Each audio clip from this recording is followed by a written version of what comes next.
owning things. It was once so normal that the idea of renting socks from a cloud-based service called Footify sounded insane. Introducing Footify, the world's first cloud-based sock rental service. Tired of wearing your own socks? Now you can rent other people's socks. This left sock here, Kurt Cobain's. If you smell closely, it slightly bears the scent of Courtney Love. As for the right one, Quentin Tarantino's, worn on set while directing a close-up of Uma Thurman's toes. Why buy socks when you can subscribe to history?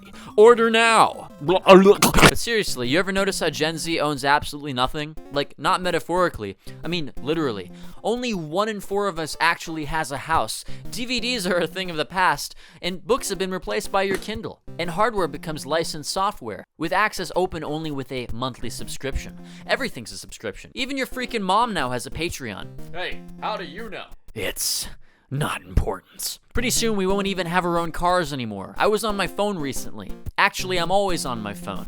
And I came across this video of a girl explaining how in the near future things already in your car are going to be locked via a subscription service. Soon, your car might not even be your car anymore. Automakers want to turn this thing you drive every day into a moving subscription. Cruise control, emergency brakes, heated seats, things already in your car, now all blocked by a paywall. And although this started with luxury makers, we're anticipating it to spread across the entire auto industry as corporations are rushing to tap into what's estimated to become a $200 billion market. What this really means is that car companies are finding new ways to keep people in perpetual debt. It's already incredibly hard to afford a car in the first place. It costs around $47,000 for a new one, and people spend on average over $700 a month to pay it off. We already underestimate how much we pay in monthly subscriptions, so this could become another burden on top of what's already the 3rd largest form of debt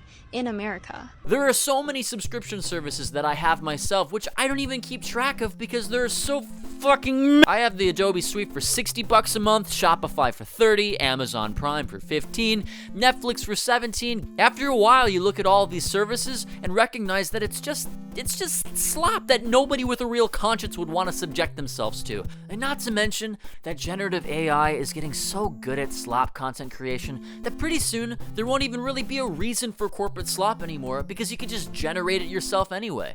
But if you look at how we did it back in the 2000s, you bought a game system and it was yours. You bought a movie on DVD and it was yours. You had a girlfriend and she would. If someone knocked on your door as a kid and was like, hey, you gotta pay for that once a month or we'll shut it off, you'd have been like, dog, you tripping. But now either it's a subscription service or some kind of substitute for what we used to have. And it's all by design, you see. Billionaires do not want us to own anything because with a subscription service, they can get you to pay for something not once, but forever. And that's a long time. Ladies and gentlemen, introducing Generation Z, the only group in human history to be simultaneously overqualified, underemployed, and accidentally subscribed to 6 streaming platforms they forgot existed. You know, man, I love the late-stage capitalism our generation inherited. I love all the money and prosperity we used to have. Imagine 10 years ago talking to Zoomers about entering the workforce, and all the things they wouldn't own, and all of the dark days inside of a fucking warehouse working for Amazon. Now we've got AI on the horizon, threatening to replace humanity, and TikTok to keep our brains from properly developing.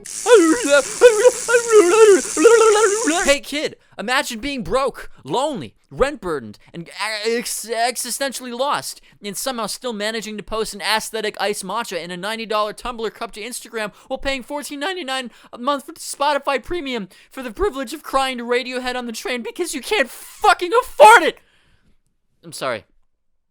Look, you'll be alright. Okay, so, rent, am I right?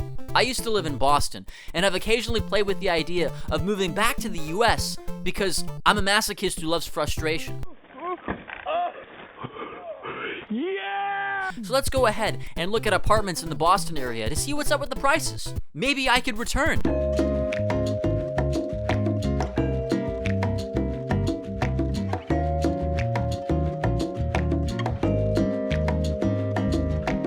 Wow, never mind. Everyone in the cabin, attention please. We'll soon be reaching maximum altitude. Please buckle your seatbelts and pick your dystopian flavor. Flight attendants will be with you shortly. Today's in-flight entertainment includes wage stagnation, algorithmic surveillance, and a Spotify playlist that costs more than your therapy. Chapter 1, The Age of Velvet Chains.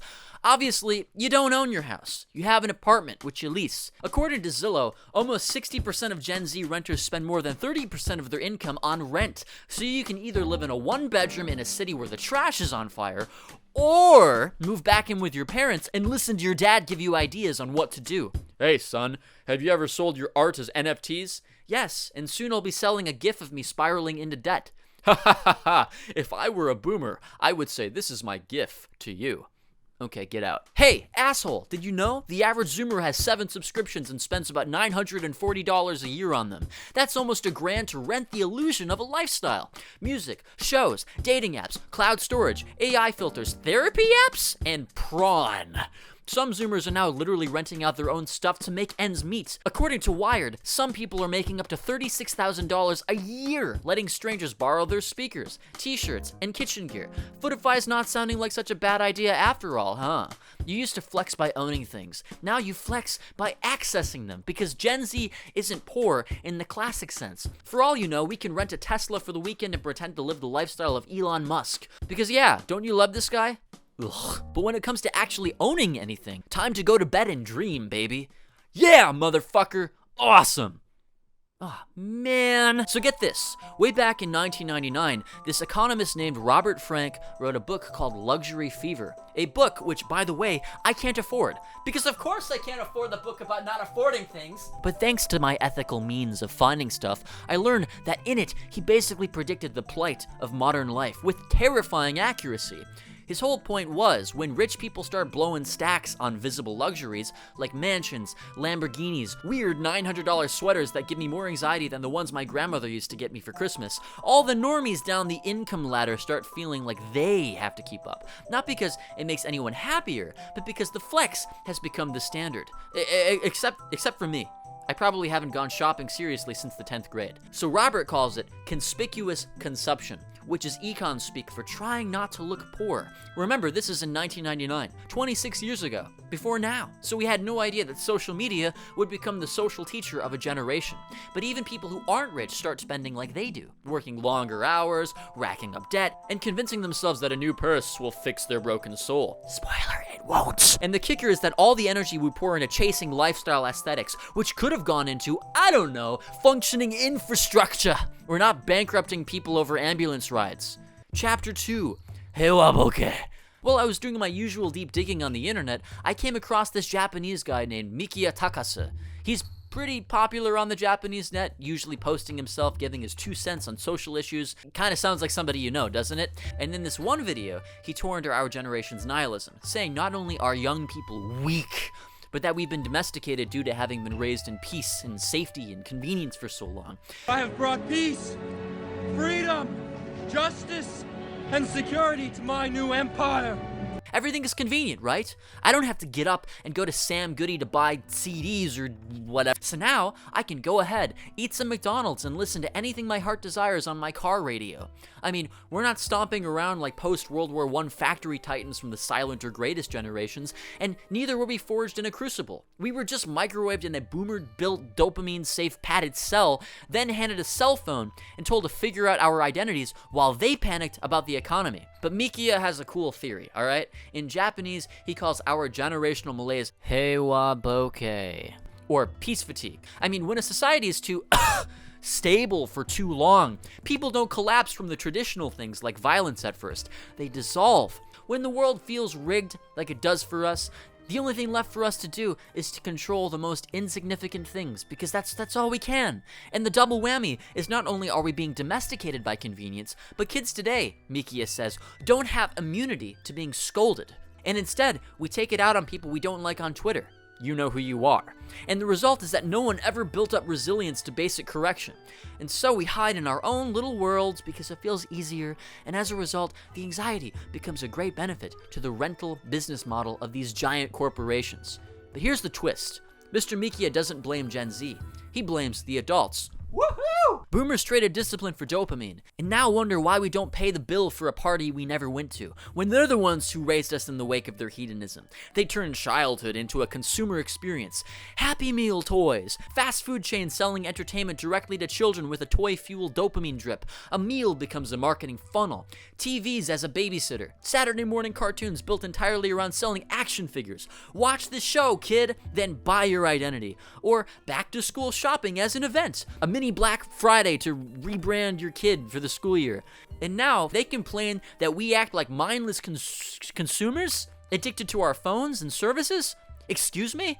You're the ones who made the world. Too many of us were raised in a glass bubble of positive reinforcement and participation trophies, only to be launched into a world where housing costs your soul and emotional labor is unpaid. And yet, we don't revolt. Every time we get close to confronting the system, most young people scroll past a luxury ad for a $300 ergonomic desk chair from IKEA and tell themselves that buying it is self-care. That's what Mr. Mikia gets. We were too pampered by the nothingness of licensed entertainment to be punished, too indulgent to be independent.